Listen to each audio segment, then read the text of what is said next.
I will just shortly introduce our second lecture today. Asbjørn Wahl is an advisor at the Norwegian Union of Municipal and General Employees and director of the Broad campaign for the welfare state in Norway. He also serves as vice president of the Road Transport Workers section in the International Transport Workers Federation (ITF) and chair of the ITF working group on climate change.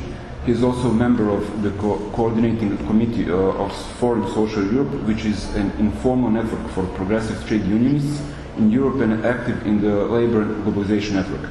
Trained in history and sociology, he has published a number of articles on politics, social and labor questions in magazines and books both in Norway and internationally.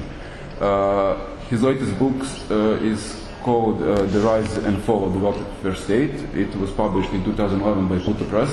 There is still a couple of copies in front of the room, so if you want to buy, feel free. The Rise and Fall of the Welfare State is also the name of our tonight's lecture. Welfare state has served as an ideal model for many to strive for.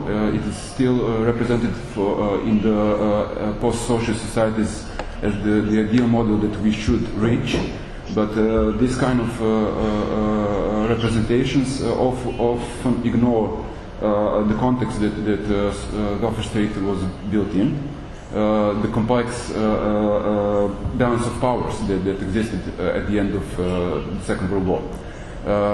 Especially about this balance of powers, Asbjørn will tell us more about tonight.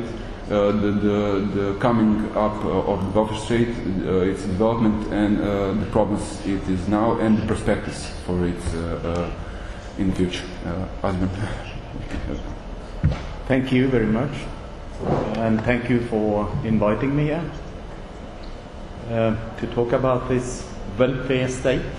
As he said, I'm coming from Norway, which by many people all over the world for the time being is considered to be one of the best societies to live in, exactly because of this Nordic model or the Scandinavian model, the welfare model that we have.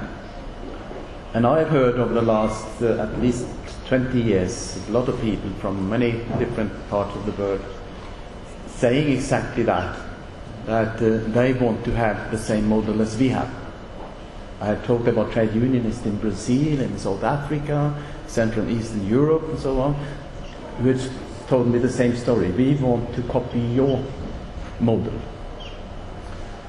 I will try to go into this reality in this speech, because it is not that easy to do that. Social models can not so easily be exported or imported. Social models are the result of concrete struggles in each country, but also influenced by global power relations, of course. But to copy them and to say that we want to have the same model as you, and to believe that this can be done through any kind of consensus decision among different groups in a society, I think that is an illusion. And I will try to explain that during my speech. Another thing is that our model is not a stable model either. The Nordic model is being undermined strongly over the last few years. Differently from country to country. I think 10, 20 years ago it was Sweden which most often was used as the example of the Nordic model. And I think that was correct, because Sweden was a little bit ahead of the rest of the Nordic countries as well. Today I think that is not the case. Actually it is my country, it is Norway today, which is the welfare state which is at the highest level. And the main reason for that is not that we are so much more militant and strong and politically active in Norway. I think it's more because of all the oil revenue we have got. Norway is a very, very big exporter of oil and gas, as you know.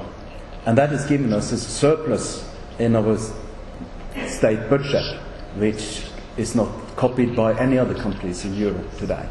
So there is no easy task to cut public budget in Norway, because people know that there is an enormous amount of money around which cannot be used in Norway. The politicians say they invest it abroad. We only use some percentage interest rate of the oil fund in the Norwegian state budget. And in such a situation, you can't easily, as I say, cut budgets. But you can restructure the welfare state, and it is being done also in Norway. They are introducing so-called new public management in the public sector. That means more or less to marketize or privatize part of public services. They are cutting in pensions in Norway as well. They have reformed the pension system in a very clever way, because we have all this money. They make the decision now, but it will not be fed by people before 10, 20, 30 years. So people today, they get the pension as they expected, but next generation will have the problem. And that is a sort of a very, very clever way of introducing neoliberal policy in a situation where you have enough money to pay off the existing possible opposition. So that's part of it. But in order to understand the welfare state, I think it is very important to take a look back into the history. What happened? In which way did it happen? How did we get the welfare state? Because if you understand that, it is much easier to understand how the welfare state is now being attacked and undermined, also in the Nordic countries. Anyway, let me start with this statement so that we're very clear that the welfare state was an enormous achievement among people.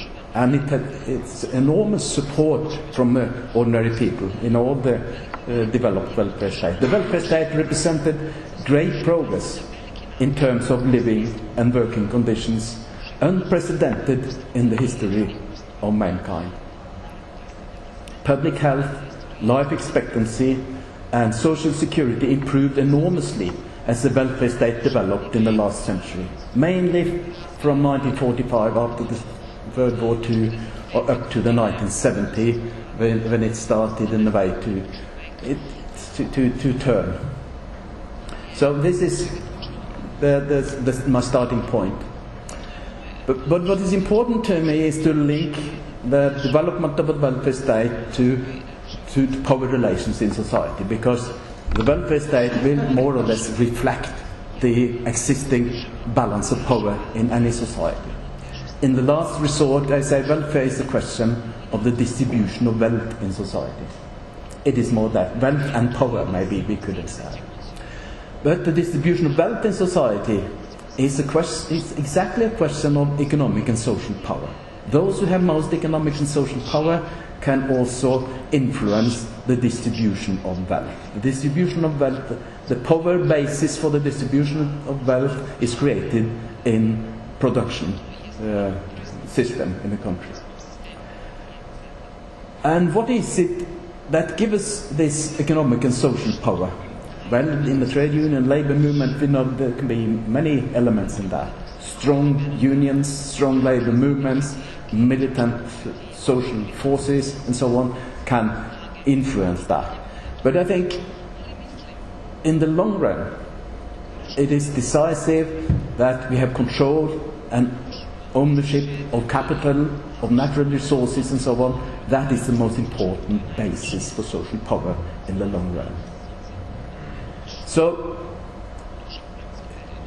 what contributed so strongly to the development of the welfare state in the last century in Europe was the growth of the labor movement, increased strength of the labor movement, and also, I think, the democratic reforms which came with that.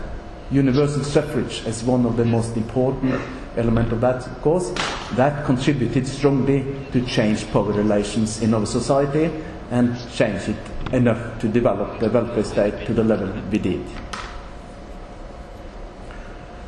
So the welfare economy is based on a considerable shift in the balance of power in society, mainly between the main classes groups in capitalist society, between labor and capital. And this was in one way at the global level institutionalized in the so-called Bretton Woods institution after World War II. Because at the Bretton Woods conference in 1944, there was a broad agreement among the victorious states in the Second World War that we had to do something after the enormous crisis in the 1930s. So they agreed on introducing capital control. They agreed on the necessity of market intervention. And this was introduced in all these countries after World War II. So that market competition was damped in the societies. And that means also that working conditions became better because the pressure on workers were dampened as well. So the welfare state did it, what it did in many ways was to compensate the deficiencies of the market and to dampen the market.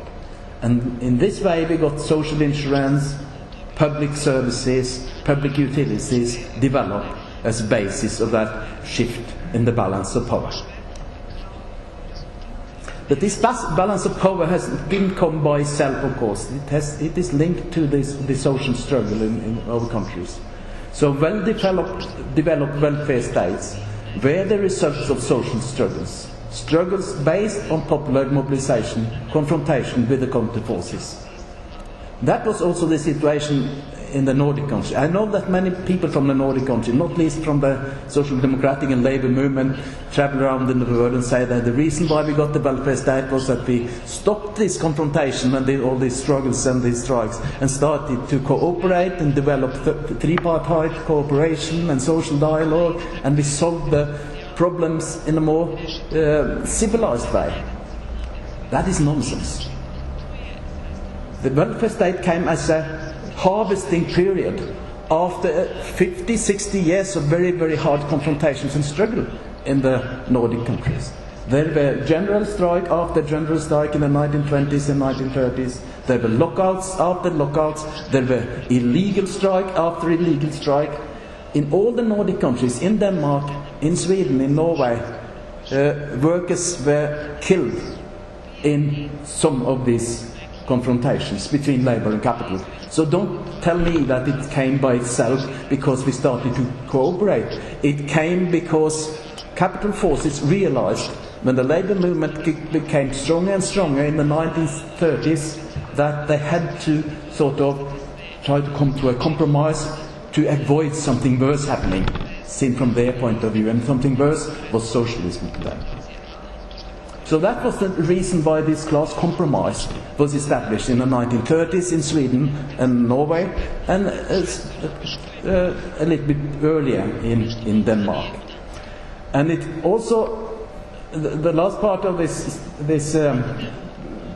power relations analysis, it is also important to notice that a great part of the economy and an increasing part of the economy as the welfare state developed was taken out of the market economy and made subject to democratic governance.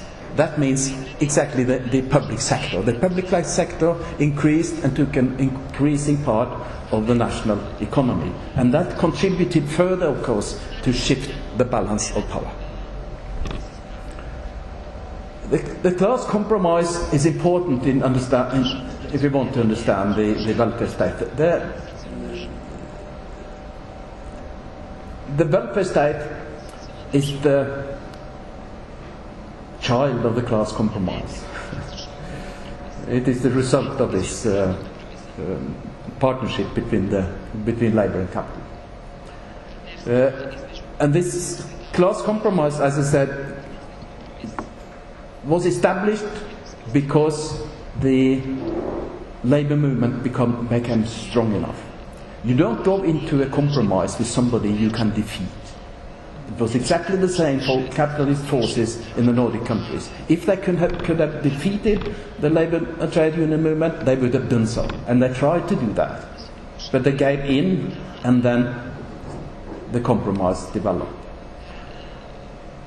And after this compromise was established, Then it became a long period of social peace in the Nordic countries, in the 1950s, 1960s, and so on, where they in reality solved a lot of the social problems in society by negotiating tripartite social dialogue and all this kind of thing.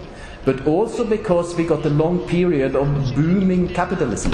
After they had destroyed all this production equipment during the war, it was an enormous long period of booming capitalism. Sort of exception in the history of capitalism. So what happened in other countries in the 50s, 60s and 70s was that we experienced enormous social progress in our society. But there was a backside, a black side also of this development. And that was a depoliticization and a radicalization of the trade union labor movement. And the reason for that, I think, is that people thought that finally we have come over this confrontational situation. Finally, we have got democratic political control of the economy, we can regulate the economy, never more the crisis of the 1930s. Now we have established the crisis-free capitalism anyway.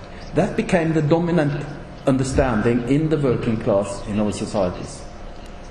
And the social democratic parties became the bearers of this ideology in a way. Social democratic parties, they shifted to become other type of parties during this period. Before the class compromise, the social democratic parties, whether they agreed or not agreed with them, at least they were in charge of the struggle many times of the labour movement. During the period of compromise, they developed into an intermediate between labour and capital. They administered the class compromise rather than to represent the labour in the compromise.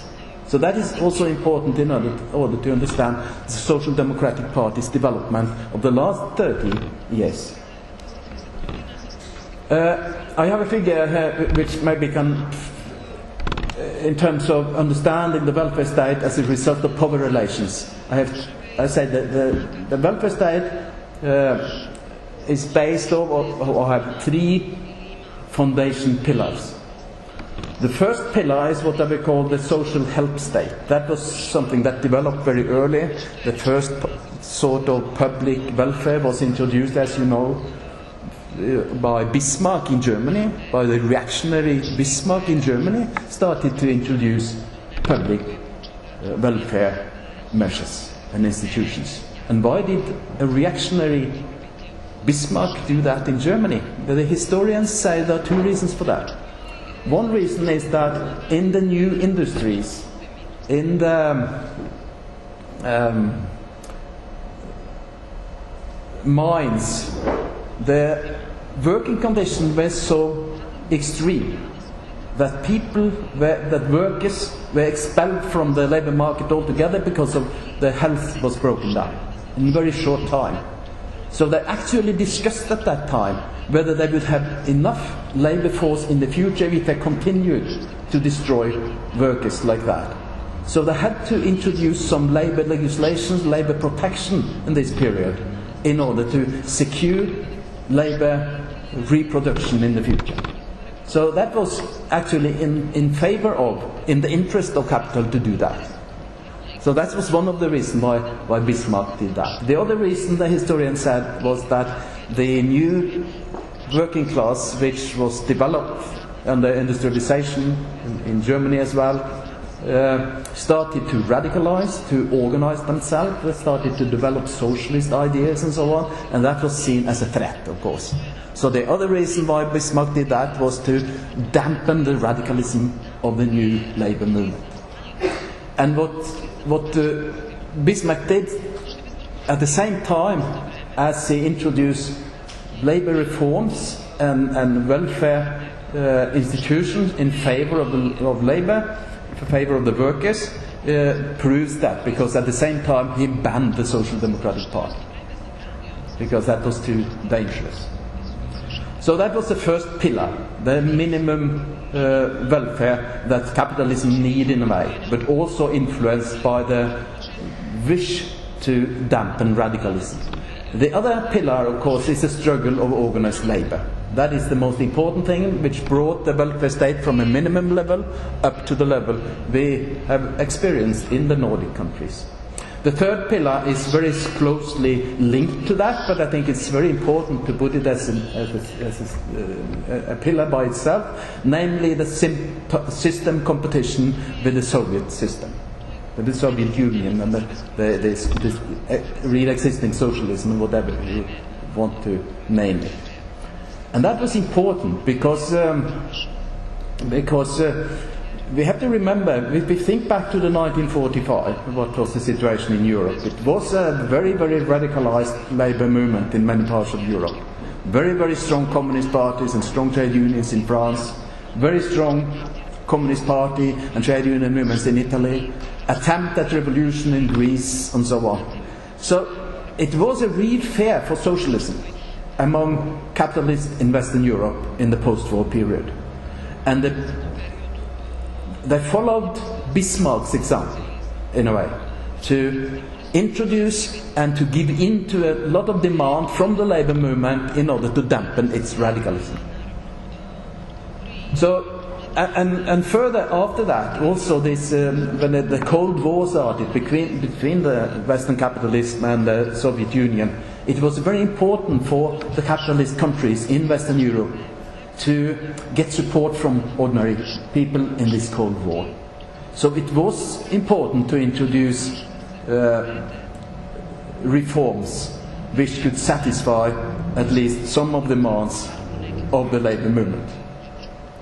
And that is also important, of course, to understand the situation today. Another way to see that, in another figure, we can look at how capital was regulated. Well, in which way the power of capital was reduced in our welfare states in Western Europe. If we look at that, this private capital, we can say that. What happened to it in the countries? Yeah, it was sort of ring-fenced by regulation. They used trade protectionism, and that was one thing they had. They had capital control, they had fixed exchange rates, which prevented this sort of speculation that we have seen lately. Regulation of investments, of banks and financial institutions, of financial markets, labor legislation, collective agreements and all these kind of things. And last but not least, huge public sector, which means that an increasing part of the economy was taken out of the market and made subject to democratic political decisions. So this was the construction, this was the political economy of the welfare state, in a way. That is at least what I found out in my analysis. This had to be there in order to develop the welfare state. Without this sort of regulation, without this way of limiting the power of capital, you would never have achieved a welfare state at the level we did. But once again, and I will again and again come back to that, because to me it is so closely linked to power relations, this welfare state, which has been forgotten among many people also in my society over the last 10, 20, 30 years. But I think it's on time now to link it up again. The welfare state is not only a sum of social institution and public budget. It is first and foremost the result of certain power relations in society, but also the result of certain power relations in history. It was a specific situation in history, including the Russian Revolution and what happened with the system competition and all that, which made the welfare state possible. And another point which I find interesting is that the welfare state was never planned. It was a compromise of interest in a very, very specific historic situation. Not even the notion of welfare state existed before the welfare state. The welfare state developed before the notion of welfare state was developed. The first time the notion of welfare state was used, there are some disagreement about the researchers about that, but I think it is, most people say that it was used for the first time in 1942 by a British priest, and he used it as in opposition to the German Nazi state or the war state, the welfare state against the war state. That was the first time the welfare state was used. And the reason for that, for the welfare state, as the notion of welfare state came after the welfare state started to develop, was of course that it was not the welfare state that they fought for. Trade union and labour movement in the 1930s, the beginning of, and in the 1930s after World War II, they didn't fight for the welfare state, they fought for socialism. And that's the reason why they achieved the welfare state. Because they would never have had any compromise with capitalists on the welfare state if not the capitalists feared a worse future, namely socialism. And there were contradictory interests in these struggles. How the capitalists, how the conservatives, how the market liberalists and so on, how they looked at the welfare state on social legislation and labour protection and so on, is very, very clear in this. This is the quote from a Norwegian professor, the leading professor in analysing the Norwegian welfare state, and she says, social political measures were a means to consolidate the market economy by moderating it, and thereby protect the bourgeois state from conflict. Integration became a means and an ideology for those who wanted to preserve the existing order. And then I think it is wonderful quotation of the British conservative Arthur Balfour. He was a conservative prime minister at some time, but he said in the 1920s sometime, he said, social legislation is the most effective antidote to socialism. So they didn't introduce welfare and social legislation in order to make life better for people. They introduced it in order to try to avoid something worse, seen from their position. That was the very, very short history of the welfare state up to the 1970s, how it came about. I think this is important because if we have this in mind when we talk about development of the welfare state of the last 30 years, it is so much easier to understand why things happen as they do. The turning points came, of course, in the 1970s, where the economic crisis was on the agenda again. A long, long period of stable capitalist development, but in the 1930s, the crisis came back. The crisis-free capitalism did not exist after all. And then this started the breakdown of the social pact, because the capitalists gradually started to withdraw from the class compromise. And they started to attack what they earlier already had supported and accepted in the name of the class compromise. So that was the start of the breakdown of the social pact. It didn't happen overnight. There are still reminiscent of class compromise or social dialogue, which still had some influence, and more in Norway than in many other countries because of all the wealth we have. But in Europe and in the greatest part of Europe now, I think we can say it is history. The social pact, the class compromise, is history. And then the labour movement, the trade union movement went on the defensive. Neoliberalism triumphed. Capital control was abolished. Markets were deregulated, and all these things that you all know. And this led, of course, to an immense shift in the balance of power once again, but this time in favour of capital. So if you look at this figure, which I say was the precondition of the construction of the development of the welfare state. What has happened over the last 30 years? This has happened.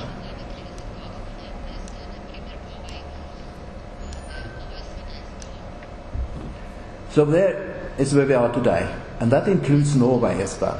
and the Nordic countries, the Scandinavian countries, have also deregulated all these markets as the rest of Europe. And if my analysis is correct, that this regulation, the ring fencing of private capital, was a precondition to build the welfare state, then we are in a very, very bad position today. And that is what makes me say that we have probably come to the end of the era of the welfare state. It's a harvesting period that is left, in which use the institution, use the power they have in order to gradually get rid of it. If there is not developing strong social forces once again. But why should they then campaign for a welfare state? They didn't that last time they achieved it. So what are the effects of this enormous offensive of capitalist forces from about 1980? It is increased pressure from competition at the workplace, in school, in society, everywhere. Redistribution of wealth on all the three most important distribution areas in a society. Redistribution from public to private, redistribution from labor to capital, and redistribution from poor to the rich. And I remind you, what happened under the welfare state was exactly the opposite on all three levels. So this is sort of an efficient way of measuring the development of the welfare state. You see which direction it goes and how fast it goes. And that is, of course, exactly what is undermining the welfare state. And together with that, there are a number of reforms which reduce democracy and increase market power. The ideological attack on the public sector started in the 70s, I think, in the US, and mostly in the 80s, I think, in Europe. So the public sector has become too big. That became the sort of catch sentence slogan in all countries. But the funny thing is, it has become too big in all countries, no matter the size of the public sector. There is no link between the size of the public sector and whether it is said to be too big or not. It is too big everywhere. And in one way we can almost say that it's actually become most too big, where it from the outset was smallest, for example, in the US, because the ideological attack on public sector in the US has been even worse than in some of the European countries, where we have a much, much bigger public sector. So the myth of the too big public sector, in other words, is being used ideologically in order to weaken it. And the power relations in society and the political ideological hegemony decides, in reality, it is that which decides how much we decide to organize in common. Of course, the public sector can be as big as we want to have it. There is no sort of technical or practical or economic limit of how big it can be. This is another part of the redistribution of wealth. This is the reduced wage share in many parts of the world, in the US, in the EU 15, in Japan, and Germany is also separated as one of them there, because this is a German table which I've taken. But it's quite clear all over the world, enormous reduction in the wage share, and that means, another way, that the profits are gone the other way. So the redistribution has been enormous since the 70s. If we then want to have a look at contemporary capitalism, it is in deep system crisis. Politicians across the board has responded to this crisis by deregulating markets, abolishing capital control all over the world, all parties in government. A neoliberal strategy of global restructuring has taken place, institutionalization of neoliberalism in the European Union, an enormous shift in the balance of power, and this gives no more room for compromises with labour. You cannot compromise on the labour on the basis of this reality any longer. And that's the reason why capitalist forces go on the offensive. So we have this crisis of overproduction or underconsumption or whatever you want to call it. I think I don't want to use more time. The previous speaker talked about this. The wage level goes down. You cannot buy all the goods and services which is produced and so on. It is a classical capitalist crisis. And the capital need to expand at any time. The enormous surplus of capital which is developed during this crisis, because there is not enough profitable investments to make, end up them as unparalleled financial speculation, as you have seen. And also because the expansion is limited at the geographical level today. That was sort of the way they solved the crisis at the end of the 19th century. But today that is not so easy. It's going on today, of course, not least the fight for control of oil resources and so on. But it's not the same possibility as at the end of the 19th century. But the biggest possibility today to expand capitalism is to expand it to the public sector, because that is enormous. It is 40% of the economy in Europe around. And if they can open all these public services for private profit, that is really helpful to them. So that's my view, that is the most important underlying driving force behind the privatization process. This is just a figure to show this financialization of the economy. The blue bars are the financial assets as they developed different from 1980 to 2006, and the green bars are the gross national product globally in the same years.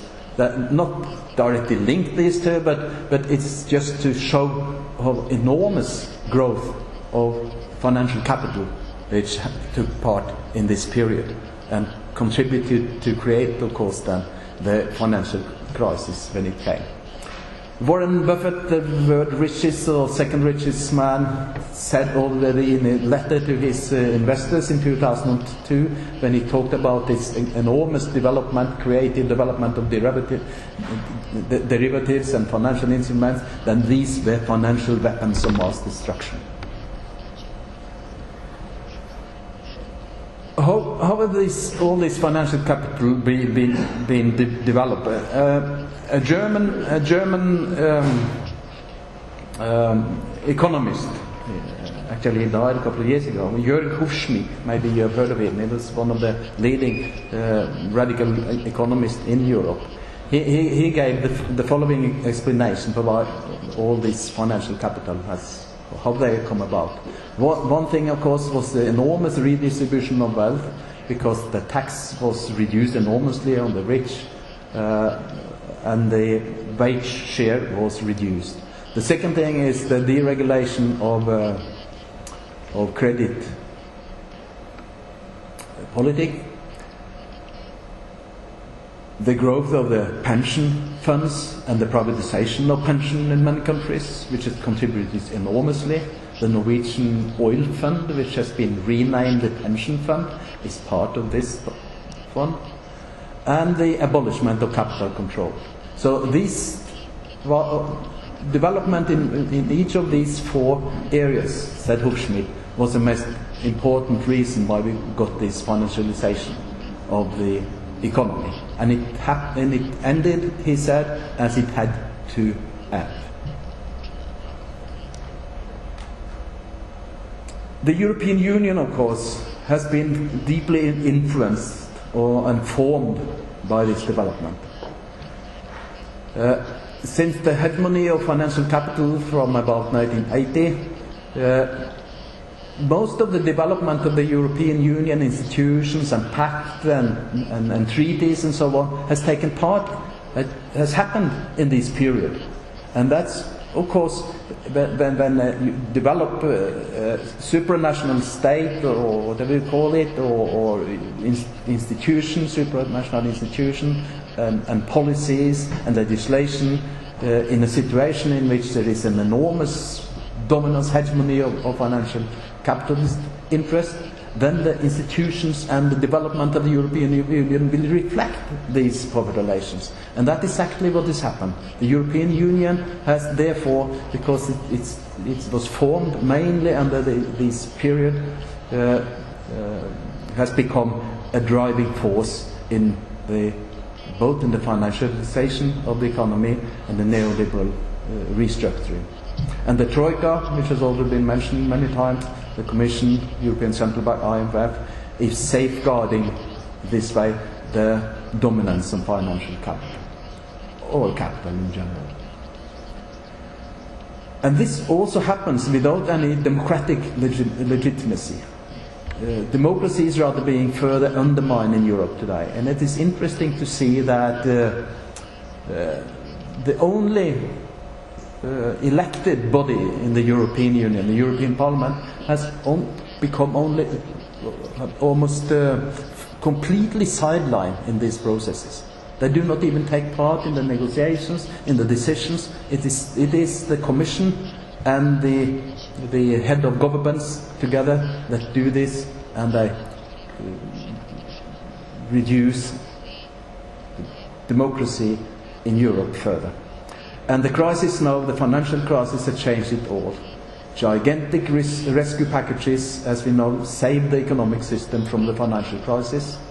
Financial crisis turned into a public debt crisis, and under the neoliberal ideological hegemony, the debt crisis has been reinterpreted not as a crisis of capitalism, but as a result of people who have lived beyond their means.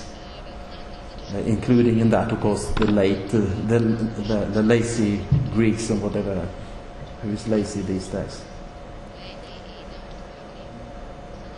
The answer of this situation is draconian austerity policies which we see in Europe today, which include enormous reduction of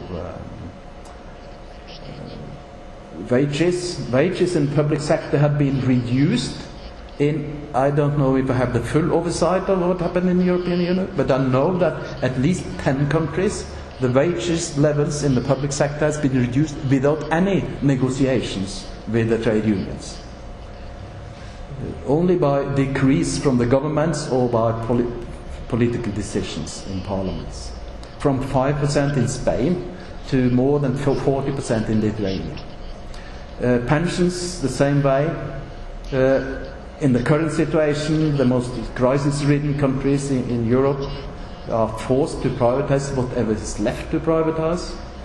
And this is not only an attack on the welfare state, this is a massacre of the welfare state in those countries in Europe. But I still talk about the European social model. And some of the bureaucrats and politicians in the European Union still talk about the European social model.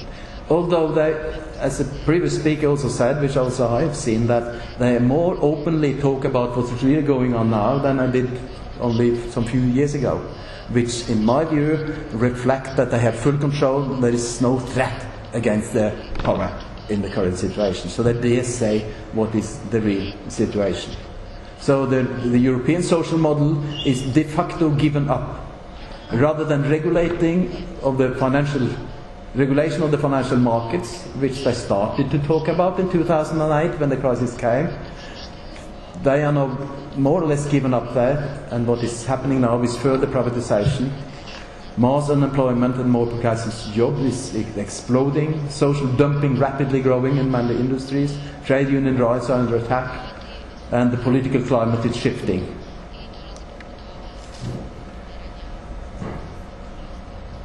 And as I said, and the previous speaker said, they are more openly saying what it is about. For example, the President of the European Central Bank, Mario Draghi, said the following in an interview: "The classical European welfare model, in which job security and generous social benefits are central, is part of the history now." So they are strong enough to say that now, in order to probably to make people give up the struggle also in the degree that there is a struggle going on. So what has happened to these three power pillars? Yeah, we know that one of them disappeared. completely. That means if we are going to protect and defend what we achieved during the welfare state, everything is, the responsibility lies with organized labor. That is the only thing which can be able to defend what we achieved. And it's even worse than that now. One of the pillars disappeared, a very, very heavy burden has come from above in a way through the financial and economic crisis, and we risk in a very short time, I think, to experience what we see there. So what went wrong? What went wrong? Why did we lose the welfare state, or the power basis, which was a precondition for the welfare state, so easily? I think there are a number of reasons for that. One thing was that the social pact was not a stable situation. A compromise can never be a stable situation. A compromise is made in a very specific historic situation, and when relations shifting, the result of it in the form of the compromise will also shift. It was a compromise in a concrete historical situation, with the radicalization of the labor movement, with the Russian revolutions, which produced an alternative system to the system in West. But also in the trade union, the labor movement, there were changes. Because what was a tactical compromise when it was established, more or less became the final aim of the trade union and the labor movement in Europe. They were satisfied with the welfare state, and they thought that was the end of it. Let us maybe develop it further, but the welfare state, that is what we want. But the power relations, the underlying power relations in society remained intact. That means the private ownership of capital, of the means of production and so on, was still private, mostly. And the ideology of the social pact have proved more and more wrong, that the civilization of conflict solution in society, the three-party cooperation, the social dialogue, which was the way to solve problems in society, that is more or less broken down.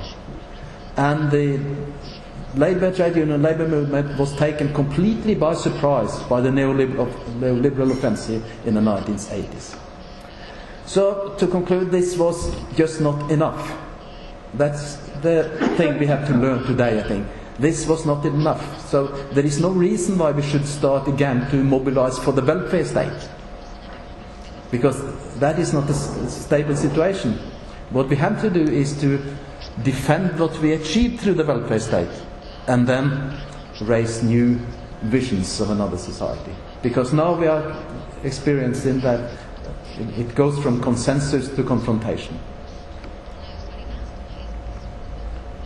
The specific power relations that made the welfare state possible have gone lost. The class compromise has broken down. Capital is withdrawing from the social pact. Consensus policies are increasingly being replaced by confrontational attacks. In other words, time has come to fight back. And the trade union movement of today is not able to meet the confrontations from capitalist forces.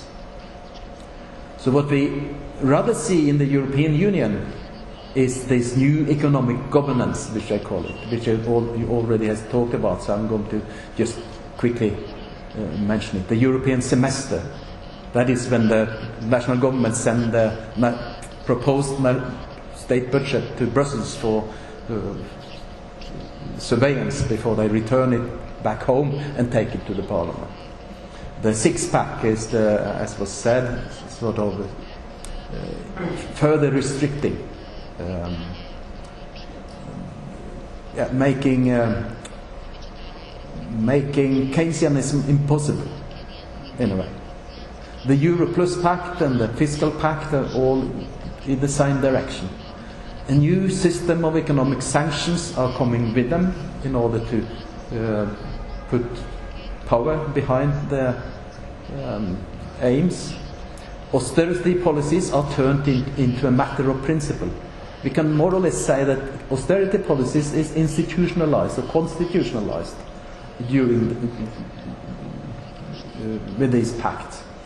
and the political room for maneuver is being reduced. Keynesianism, or what we can call traditional social democratic policy, is banned by law in Europe today and supported by all social democratic parties in Europe.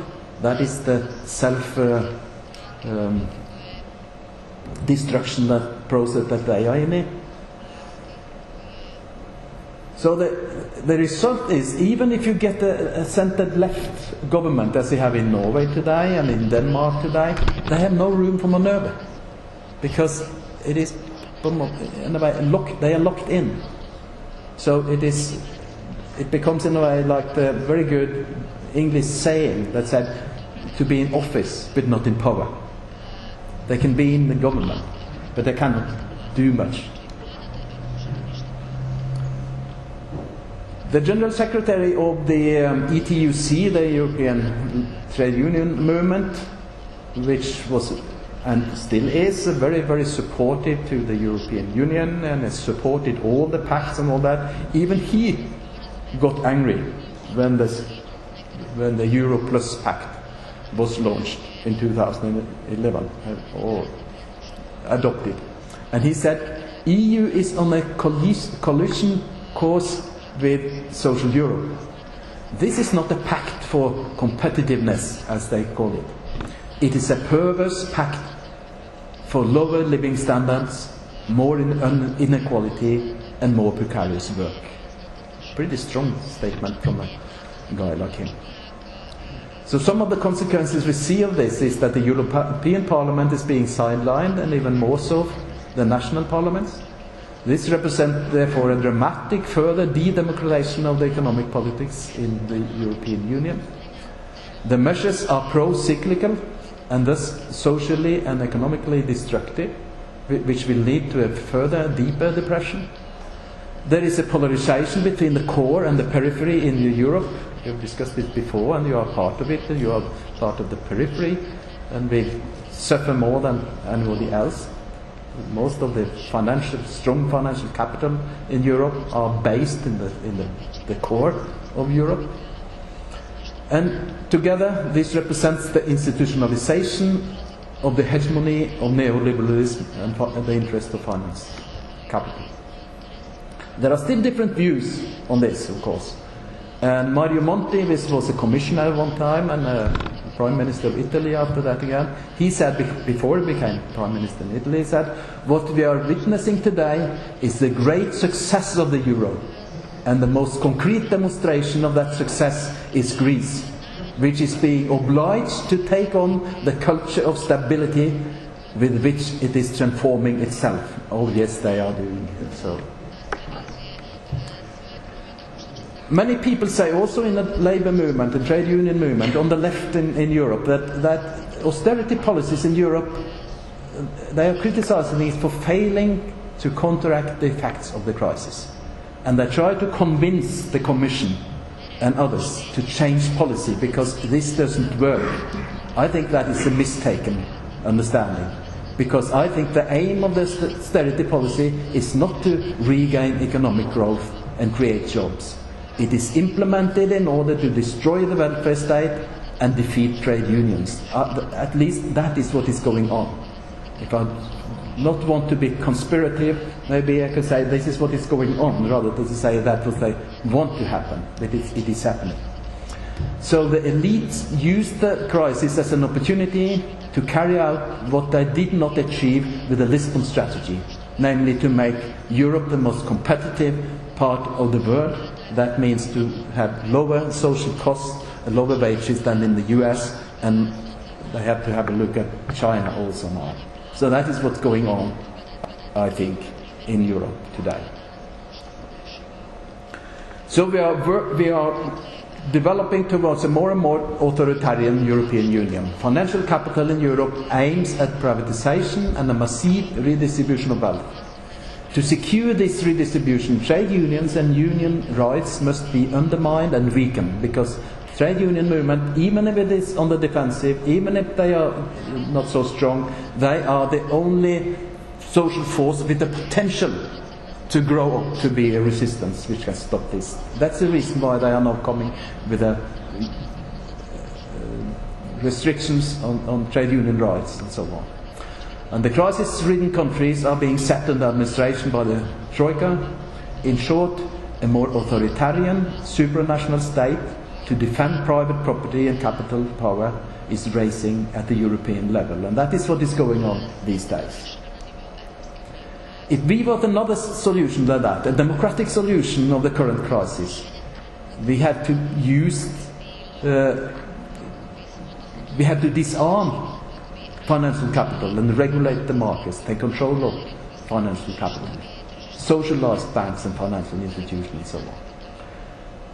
The public sector must be used to damp the effects of the crisis and stabilize the economy. And here I can use the example of the Nordic countries, because one of the reasons why this financial crisis did not have the same effects in the north of Europe as it had in the south of Europe is exactly that we have a much higher level of the public sector.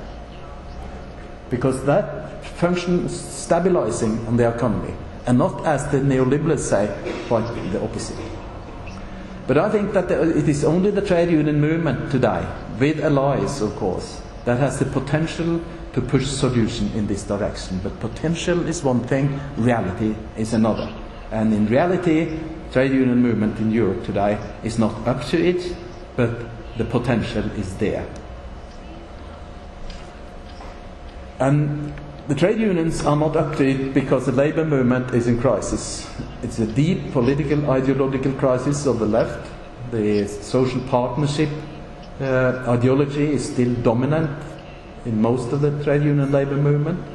System criticism is more or less non-existent. Almost no measures were put in place in order to weaken the power of financial capital in society, not even in those countries who had centre-left governments went for a policy like that. The crisis is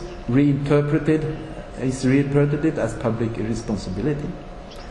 So among people there is a lack of trust also in politicians, because it is exactly the same politicians, also from the labour movement, the social democratic parties, which has carried out the policy which led to the crisis. And we have seen this failure from the left in government now in many countries. Social democratic majority, there has been only once in the history of the European Union where social democratic governments were in huge majority, and that was at the end of the 1990s. Nothing happened, nothing changed, absolutely nothing. They continued to pursue the same neoliberal policies as before and after. And we have seen very negative and partly catastrophic experiences with social democratic and centre-left government. Both in Greece, in Spain and in Portugal, when the crisis came, when the Troika intervened with packages, support packages, all these countries had social democratic governments when that happened. So what did they do? Did they oppose? No, they didn't. Loyally did they follow the orders they were given by the Troika. So they are out of office on all these three countries. Last summer the Greek Social Democratic Party, I think, achieved 7% support in the opinion poll after the election. But we have also seen centre-left governments where communist or socialist left parties have joined with the Social Democrats, and that has happened at least in 4 countries. In France in the end of the 1990s, in Italy after that, with the Rifondazione Comunista joined the government. In Norway we have such a government today with Social Democrats and Socialist Left Party, and the same is the situation in Denmark. And the effect and the results are disastrous in all these countries. Worst, I think, it was in Italy, where the Rifondazione was completely both split and also thrown out of the parliament, and I have not been able to come in, neither in Italy nor in the European Parliament after that. Because what they did, what all these socialist left parties have done in government, among other things, is to take part in this US-led NATO wars in Afghanistan, Iraq, and Libya, and they have supported policies of privatization in some areas. So there is no wonder, there is nothing very difficult to understand why they lose so much in government. So while the European Union moves in an authoritarian direction, it is hardly being noticed by the broad left in Europe today. And that is also a dangerous situation. The social democratic parties, I don't think that they any longer can be considered a part of the left. Politically, they have pursued more or less soft versions of neoliberalism since around 1980. They have supported all neoliberal European Union treaties and pacts. They have contributed to shifting the balance of power from labour to capital and undermining labour unions. They are pro-capitalist parties, but of course they have some specific history, traditions and roots in the working class, which anyway make them specific problems for the real left on the left.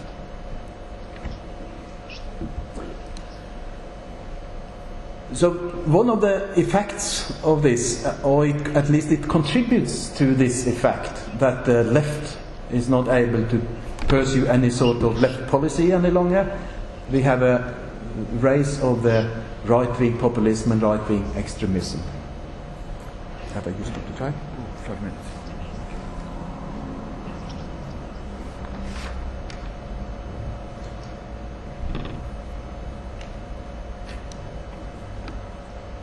I have to hurry up a bit. So what can we do in this current situation then? We have to, my view is this: I'm a trade unionist. So I see both the potential but also the weakness of the trade unions. But anyway, it is the only social force that has potential. Potential because they, after all, they organize those who through their work create wealth in society. So, and I've been involved in that, in fighting for these things, which I think is a strategy for the trade unions in the current situation. To come up with an alternative analysis, a system critical view, to build new broad social alliances with other groups, to develop concrete alternatives to the existing order, to be more political but less party political, to develop solidarity across all borders in Europe, to create democratic and action-oriented unions prepared for the competition which will come.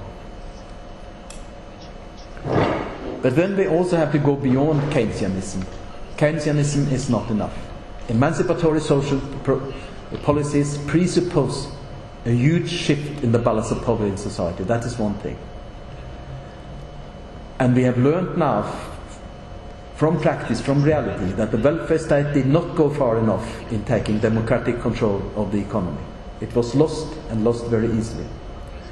So a new needs-based social model will have to go beyond the Keynesian welfare state. Do we see any light at the end of the tunnel? Because the picture I've been painting for you tonight has not been a very optimistic one, has it? But of course there is light, and there is hope, and there is possibility. It's well, in the current conditions we are facing the end of the era of the welfare state, I say. That is not the light in the tunnel. The task now is not to save the welfare state, but to defend the achievement which we won during the welfare state. But our future will depend on the development of the social struggle, the balance of power in society. And I still think that a higher level of civilization is possible, but only through broad mobilization of social forces. There is no shortcut, there is no quick fix, but there is enormous possibility to change society. It has happened again and again in history, and we can do it again, but only through struggle and mobilization. And the resistance is on the rise in Europe today. Not at the very high level, not at the cross-national level, but in many countries it is on the rise. The ongoing social degradation in Europe is provoking social unrest in country after country. 1.5 million Portuguese marched through the streets of all the cities in Portugal last week. That is 10% of the population. That is quite a mobilization. And in most of the crisis-ridden countries, enormous mobilization and general strikes have taken place. 14th November last year was a historic day in Europe. I don't know if you have marked it in your calendar, but it was the first time then there was a general strike across many countries, in 6 different countries at the same time, in Portugal, in Spain, in Italy, in Greece, in Malta, in Cyprus. There were general strikes the same day. And in a lot of other countries, both in West and East, there were mobilizations on the same day. And that was an enormously important symbolic happening. It is not strong enough yet, but that happened will open possibility, and people will see it is possible. It is currently a defensive struggle, but we are in need of alternatives and vision of another society. So I think it is time now to try to develop on the left in Europe a minimum program for the struggle. It is going on.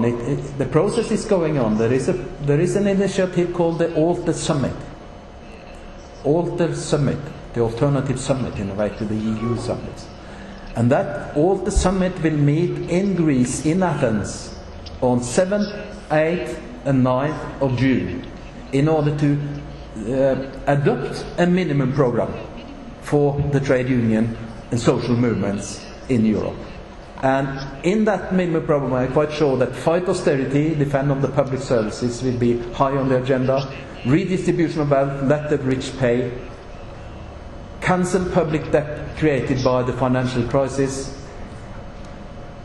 socialise banks and financial institutions, defend democracy, break the fiscal pact, replace fossil fuel with renewable energy. I think this is one contribution to a discussion of a minimum program in the current situation in Europe, which I think will unify quite a lot of organizations and unions and so on. So that's where we are. Thank you.